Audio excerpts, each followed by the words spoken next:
Donald Trump has had some very, very strong statements in regard to other countries, China in particular, that help aid North Korea in any way. Any country that does business with them or trade with them, Donald Trump said that there would be consequences for.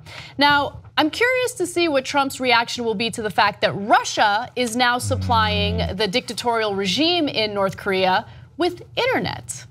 Now, just to give you some details on this, it has now been reported that Russian state-owned company TransTeleCom has provided a new internet connection to Kim Jong Un's regime. Previously, North Korean internet was funneled through one sole link provided by Chinese telecommunications firm China Unicom. But TransTeleCom said in a brief statement to CNN that it has telecommunications links with North Korea under a deal it signed in 2009. Now, we're just learning about this now from cybersecurity experts, and as you can see, the Russian government is confirming that they are providing internet to North Korea.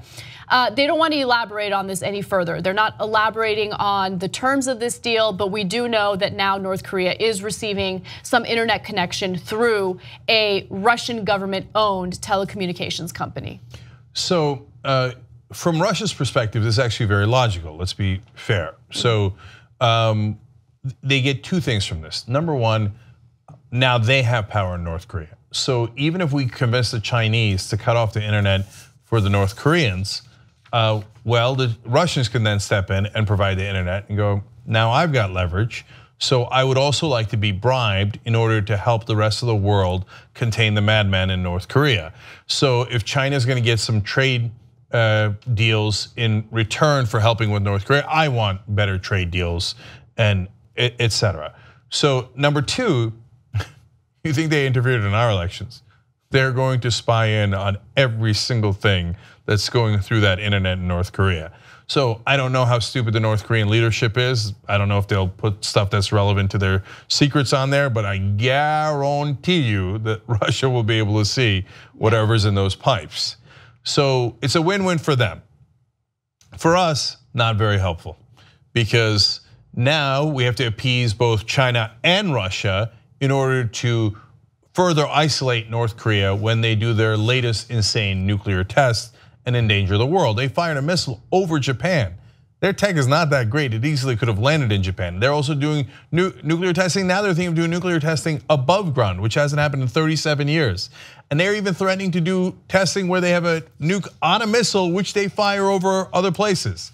So now, as things stood yesterday, as far as we knew, we pressure China and they can lose access to the world, which would be devastating to them. Now there's another player, Russia there, might protect North Korea. Yeah. And Anna, I hadn't thought of it the way you said it. That is such a great point. So look, Trump claims that he's gonna be tough on anyone doing any deals with North Korea. We're waiting, big guy. Hey, look, you can prove yourself to be the tough guy that you always claim to be. But my guess is when it comes to black NFL players, you'll be tough all day long. When it comes to Puerto Ricans suffering from the hurricane, you'll say that they're too lazy to take care of themselves. You'll attack any victim, you'll attack any person who doesn't have any degree of power, and sometimes you'll attack powerful folks too. But the one guy you will never criticize is your boss, Vladimir Putin.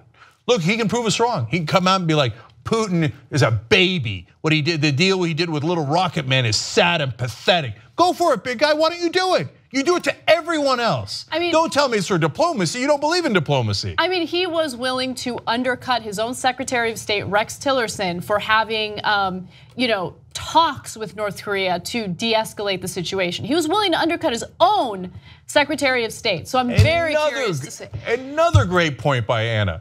He's willing to undercut his own Secretary of State for even talking. But now the Russians have a deal, an economic deal with the North Koreans. Have at it, Hoss, prove me wrong. He can do it anytime, but he won't because he's Putin's bitch, okay? Maybe he's bottom bitch, I don't know. I don't want to get into the details of that, okay? But he cannot criticize Putin. Putin owns him, and you will see he will not criticize Putin for this. Help us build independent media together. Come join us, tytnetwork.com/join.